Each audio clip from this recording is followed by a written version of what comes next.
बिस्मिल्लाहिर्रहमानिर्रहीम। ज़वार शान YouTube channel के मुअज़्ज़ज़ नाज़रीन अस्सलाम वालेकुम।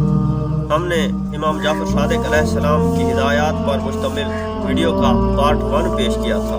तो आज हम इमाम सादिक़ अलैहिस्सलाम की हिदायत का पार्ट 2 पेश करने जा रहे हैं। ये बहुत ही अहम वीडियो है, तो उम्मीद है आप इस वीडियो को मुकम्मल देखेंगे। तो नाज़रीन आइए चलते हैं वीडियो की जानिब। इमाम जाफ़र सादिक़ अलैहिस्सलाम ने अपने एक सहाबी को जो नसीहत फरमाई वो ये है कि अगर तुम इल्म हासिल करना चाहते हो तो पहले अपने आप में बंदगी की हकीकत पैदा करो।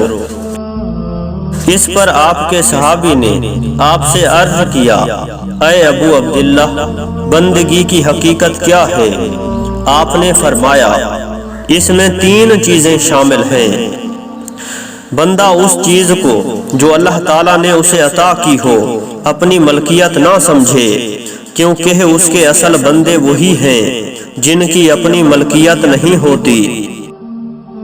वो माल को अल्लाह ताला का माल समझते हैं और उसको अल्लाह ताला के अहकाम के मुताबिक सर्फ करते हैं। जब बंदा अल्लाह ताला की अता की हुई चीज को अपनी मलकियत ना समझेगा तो उसको अल्लाह के हुक्म के मुताबिक खर्च करना उसे आसान मालूम होगा। वो अपने लिए खुद कोई एहतमाम ना करे।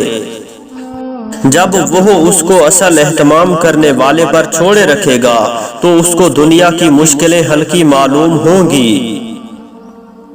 सिर्फ वो अमल करे जिसका अल्लाह ताला ने हुक्म दिया है और उससे बाज रहे जिससे अल्लाह ताला ने रोका है।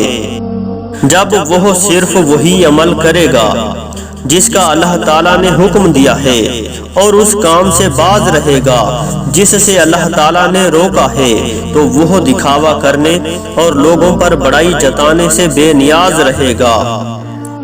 बस जब अल्लाह ताला अपने किसी बंदे को ये 3 सिफात अता कर देगा तो फिर ये दुनिया उसको बेकीमत मालूम होने लगेगी। वो बाहमी तफाखुर और दौलत आफरीनी में मुकाबले के लिए इसको तलब ना करेगा और ना लोगों की नजर में अपनी इज्जत और बुलंदी की ख्वाहिश रखेगा।